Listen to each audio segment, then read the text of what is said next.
Olá, você que me assiste, Deus abençoe todo o teu dia, todo o teu momento, no nome de Jesus.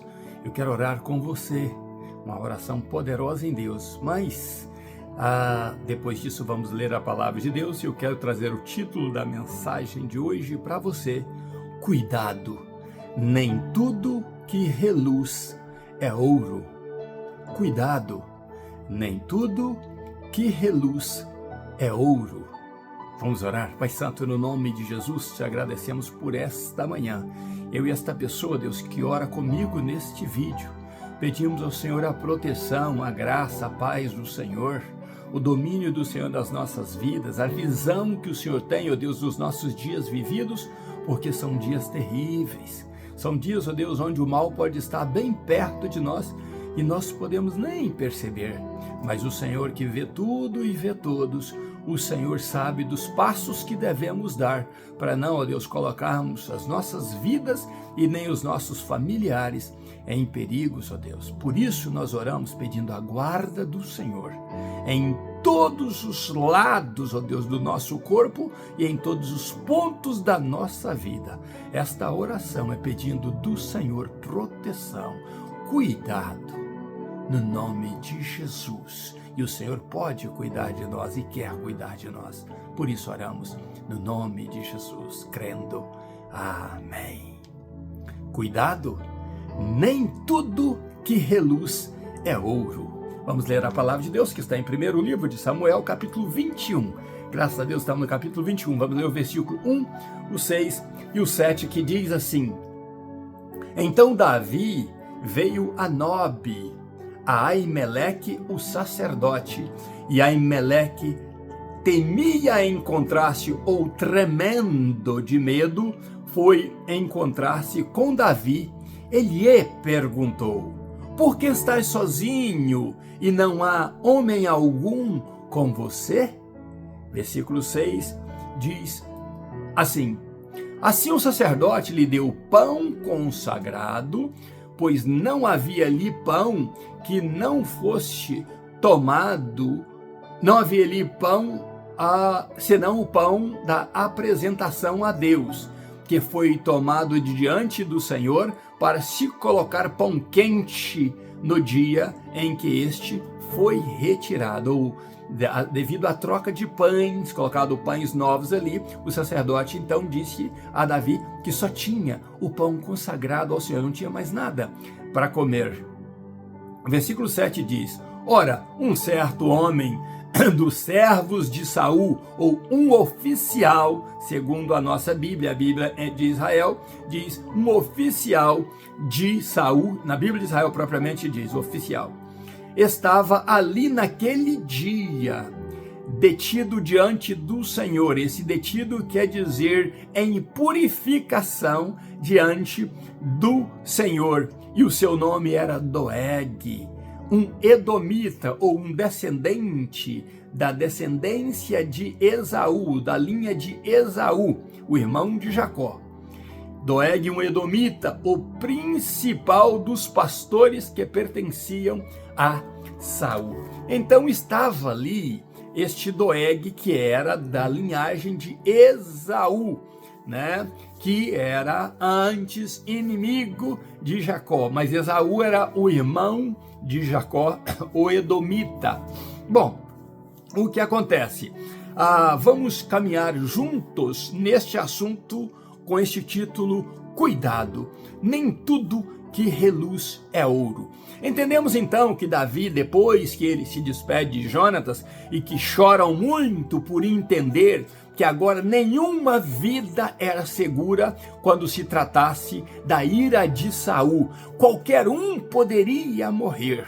E Jonatas entendeu que quase que com sua vida ele paga por Davi, por amar a Davi, e fazer uma pergunta ao pai que o entendeu como ofensa, porque ele queria matar a Davi. Então ele diz: você já bandeou para o lado do meu inimigo. Saul tinha Davi como inimigo dele, né? E queria muito matá-lo. Saul já não olhava mais consequências, Saul já não olhava mais para a vida das pessoas. O que Saul via era simplesmente a glória de ser rei, e ele não queria abrir mão disto para nada. Alguma pessoa, ou melhor, 2 comentários já houveram sobre o título do vídeo passado, sobre a fidelidade ou reino. Você decide.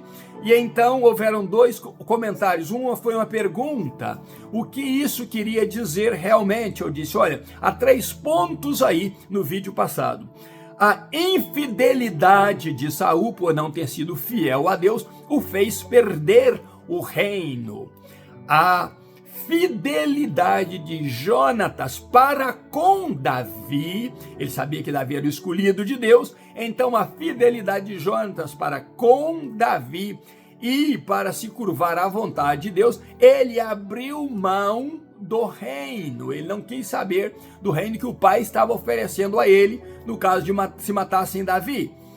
E pela fidelidade de Davi para com Deus, ele adquiriu o reino. Então a igreja do Senhor Jesus está neste patamar de Davi. Se você for fiel a Deus, você também entrará no reino dele, porque infiel não entra no reino de Deus. Então essa é a conclusão do vídeo de anteontem. Hoje temos o cuidado, nem tudo que reluz é ouro. Então Davi deixa Jonatas e vai então para uma cidade chamada Nob. Essa cidade ainda fazia parte da tribo de Benjamim, segundo estudos, e não estava tão longe de onde Davi estava. Então Davi vai para lá procurar quem? Um sacerdote. Tem coisas que a Bíblia não explica, mas tinha algo interessante que Davi podia imaginar estar ali, e Davi precisava da bênção de Deus, mas Davi era um fugitivo agora, e ele vai então procurar o sacerdote, e chega lá, mas Davi era um guerreiro. Todo Israel sabia que Davi, tudo o que ele fazia, Deus o abençoava e ele conseguia êxito nisso. Agora chega Davi ali e o sacerdote se surpreende com a chegada de Davi. E a Bíblia diz que o sacerdote foi encontrar com ele, mas tremendo muito. Tinha muito medo do que estava por vir. Então o sacerdote imaginava talvez que houvesse ali algum mal por vir. Pergunta: você veio só? Não tem ninguém com você?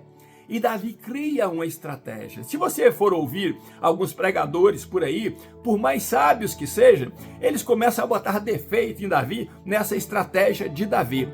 Davi diz ao sacerdote: não, eu estou numa missão do rei. O rei me incumbiu de uma missão. Ele cria esta história para contar ao sacerdote, mas tem razão dele ter criado essa história.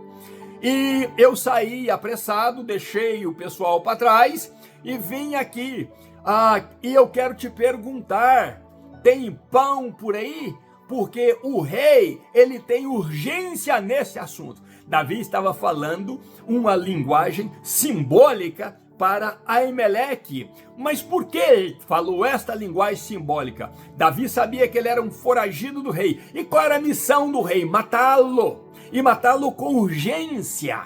Então Davi conta isso a Aimeleque, para que Meleque entendesse que fosse uma outra missão. O que estava atrás desta história que Davi contou? Davi conta a história porque atrás disso estava primeiro a vida dele em jogo.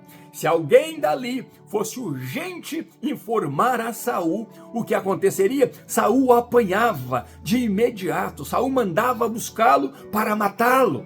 Então Davi criou esta história falando como se fosse uma parábola, dizendo que a missão do rei urgente era matá-lo, mas para que Aimeleque não entendesse isso, ele diz: o rei me incumbiu desta missão. Bom, a história então segue e Aimeleque então diz a Davi: olha, os pães que eu tenho são os pães da preposição, que eu acabei de colocar novos lá, então tem os que eu retirei de lá. aqueles pães não estavam velhos, como muitos pregam por aí, e segundo estudos de alguns rabinos, aqueles pães, por um milagre de Deus, mesmo sendo tirados lá, né, da oferta a Deus para substituir o novo pão, eles ficavam lá por uma semana. O que acontece? No tirar, Deus os mantinha quente.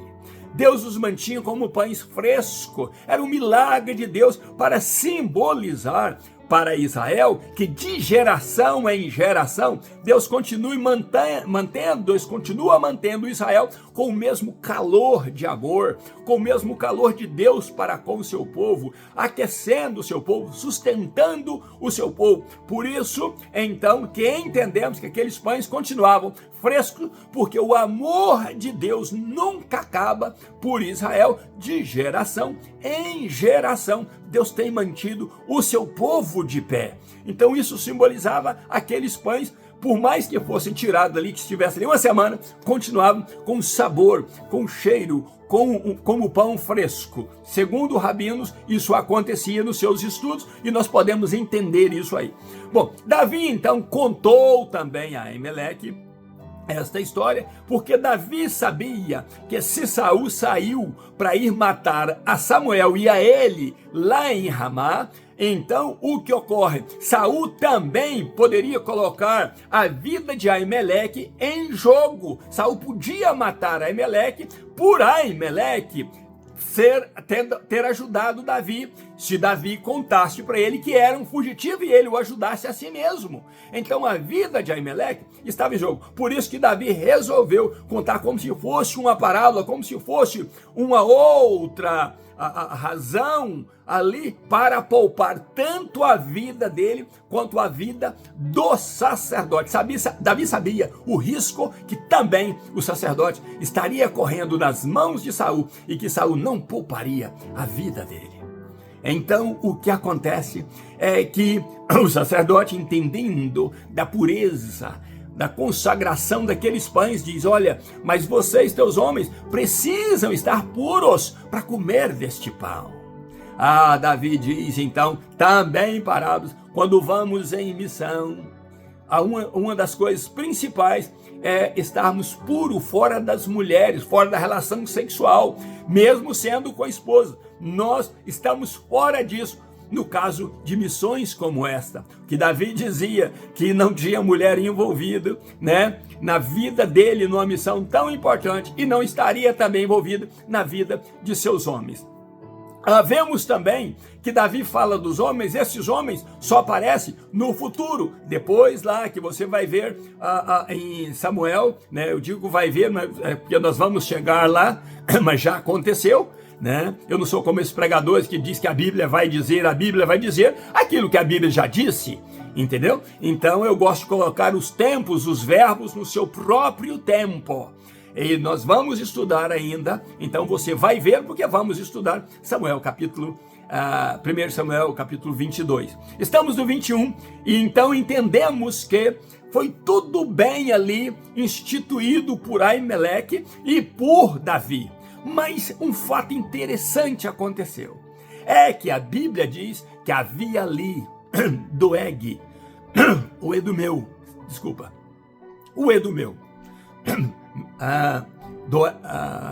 Doeg era um cara que estava ali, e a Bíblia diz que ele estava ali se purificando. Mas eu tenho minhas dúvidas. E eu gosto de estudar bem. E na minha imaginação, Saul soube que Davi, da primeira fuga de Davi, ele foi lá, quando Davi escapa dele, ele vai lá para Samuel. E ele conversa com Samuel, o juiz, né? O líder, o profeta. Então, no meu entendimento, este Doeg, que era da tribo de Esaú, ou da linhagem de Esaú, eles não tinham costumes de se purificar, de se consagrar, né? E por que estaria então Doeg ali? Na minha imaginação, Doeg estava ali como um enviado de Saul para bisbilhotar, porque Saul poderia ter, por mais que a Bíblia não diga isto, é a minha imaginação, Saul podia ter imaginado, já que ele foi ao profeta, ele vai procurar alguma cidade de sacerdotes para se refugiar nela. O que ocorre é que então eu imagino que Saul mandou Doeg ali para fingir purificação. Por que estaria ele na cidade dos sacerdotes? Fingindo purificação, para então ver se porventura ele soubesse de algo, ele poder comunicar imediatamente a Saul. Olha que interessante, alguém que parece estar se purificando, alguém que parece estar buscando a Deus, buscando um momento melhor com Deus, mas por outro lado podemos imaginar que não era nada disso, que era um espia, era alguém ali travestido de pessoa boa, né? Com aparência de pessoa boa, de uma pessoa que queria se consagrar, queria tirar momento com Deus, mas a razão dele ali era satânica, era diabólica, era de traição, era para destruir alguém, mesmo fingindo de santo, mesmo fingindo que queria Deus, que queria as coisas de Deus. Imagine você que no nosso meio também tem gente assim. É por isso que eu disse no título, cuidado, nem tudo que reluz é ouro. Porque nós estamos envolvidos, às vezes, com muita aparência, com pessoas que falam bonito, e nos jogamos aos seus pés, achando que aquele ali é um grande pregador, que aquele ali é um profeta, que aquele ali é um homem de Deus. Mas quando você vai examinar dentro da Escritura, você vê que não é nada daquilo. Eu me dei o direito de imaginar. E se isso é uma revelação de Deus, pegue para você. Se não é, você decide. Mas eu me dei o direito de imaginar que, sendo esse Doeg da linha de Esaú, que eles não tinham o costume de purificação, de buscar a Deus, como ele estava ali dizendo buscar, eu me dei o direito de imaginar que ele era um espia, que Saul estava cercando o espaço de Davi para que Davi não conseguisse fugir dele. Era a melhor maneira de Saul botar as mãos em Davi, colocando pessoas, indo na frente dele e imaginando. Saul se tornou um homem muito diabólico. O que ocorre é que esse Doeg, mais tarde, cria um problema muito grave. E você então, mais tarde, irá dizer, o pastor Rive estava certo na sua imaginação. Ou na revelação que Deus me deu. Eu prefiro dizer a você que foi um princípio de imaginação minha. E se Deus operou, glória a Deus por isso. No nosso meio, temos muitas pessoas que parecem reluzir como ouro, mas não têm a glória de Deus neles. No nosso meio, tem ladrões, lobos, vestido de ovelhas. Tem a pele macia, tem a aparência macia, tem a fala macia, mas tem entrado no reino de Deus para destruir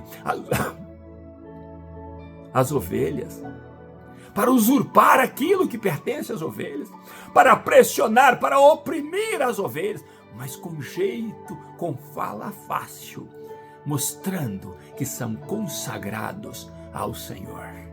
Todo lugar que você mexe, o que se fala hoje é dinheiro. E o que não existe é cura, é sinais, maravilhas, é batismo com o Espírito Santo, é a alma se convertendo verdadeiramente ao Senhor Deus. Hoje você vê por todo lado pessoas rindo, pessoas dando gargalhada, e chega com a cara mais limpa e diz, eu aceitei a Jesus. Ontem, eu estava evangelizando uma pessoa, e ela disse, não, eu já dei a minha alma para Jesus. Estava nas páginas sociais, evangelizando. Glória a Deus! Quando você dá a sua alma para Jesus, quando você começa no ritmo daquele que aceitou a Jesus, a Bíblia diz que aquele que aceitou Jesus está em Cristo. É nova criatura. As coisas velhas se passaram, eis que tudo se fez novo.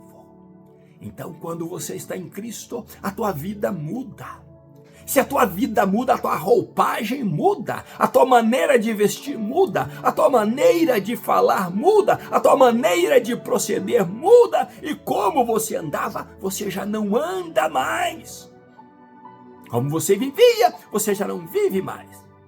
Curiosamente, quando esta pessoa disse que tinha Jesus no coração, que tinha dado a sua alma para Jesus, que era uma cristã, páginas sociais, Facebook, mostra quem você é realmente. E eu fui lá na página dela. Quantas fotos insinuantes que estavam lá. Mas onde está então o verdadeiro cristianismo, se as fotos são insinuantes? Se a pessoa está tentando mostrar algo sensual nas suas fotos, onde está o cristianismo?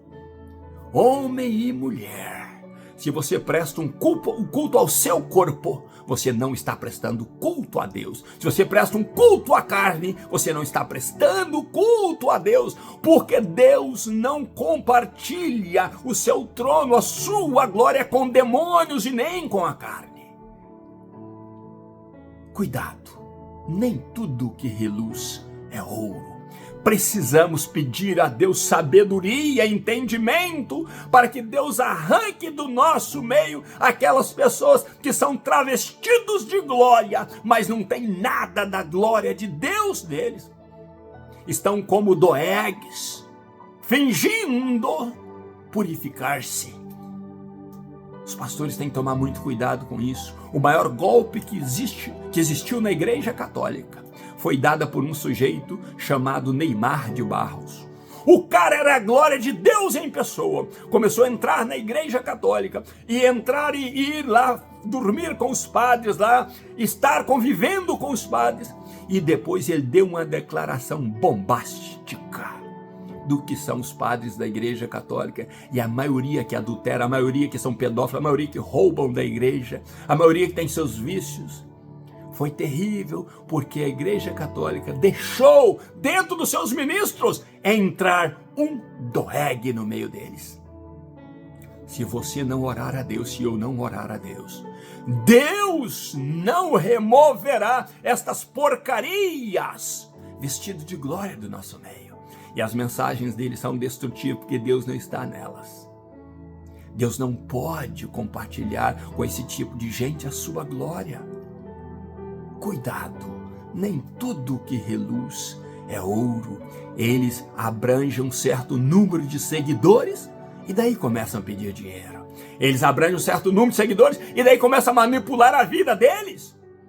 E quem não tem sede de oração, então eles lançam a oração da manhã, oração da tarde, oração da noite, oração da madrugada, e vão inventando orações, mas estas pessoas, travestidos de glória, travestidos de santo, estão para roubar a sua fé, o que é teu, e se você deixar, ele te levará com ele ao inferno. Cuidado! Nem tudo que reluz é ouro. Eu e você precisamos da glória de Deus em nós e do Espírito Santo de Deus em nós para termos revelação daquele que é e daquele que não é, do que serve e do que não serve. E a Bíblia diz que Deus fará diferença do que serve e do que não serve. Cuidado, nem tudo que reluz é ouro. Ore mais, santifique-se mais, busque mais, jejue mais, e Deus te revelará os seus segredos. Ainda nos meus pijamas, buscando a Deus, um grande abraço meu, Pastor Riva Martins. Deus abençoe você e família, em nome de Jesus, e até o próximo vídeo, se Deus quiser. Um abraço meu, no nome de Jesus.